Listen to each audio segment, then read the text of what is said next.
Britain continues to record high numbers of COVID-19 cases, with the national death toll now exceeding 150,000. One family caught up in the pandemic has recently told Xinhua about the impact it has had on their household.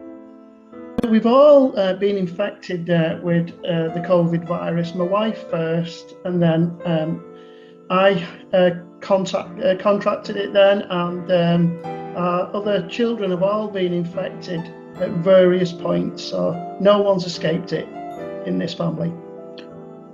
What we've learned is, as a family, that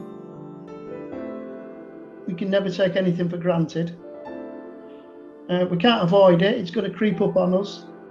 According to O'Neill, the doctors and nurses at the hospital to which Lisa was admitted were extremely busy, which intensified the anxiety of the family. In hospital for a week. Obviously it was very worrying, and the fact that the doctors and nurses were so busy did add extremely to our anxiety, particularly in the first few hours, because Lisa was left in A&E for over 12 hours without any monitoring. Commenting on the response of the British government to the pandemic, O'Neill says the measures should have come earlier and stricter.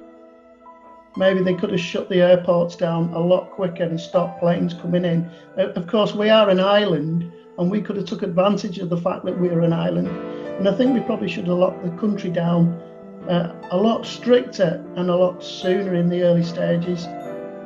Although things in the O'Neill household have more or less returned to normal, O'Neill still feels sad for what the family has experienced, saying that the pandemic can hardly end in the short run.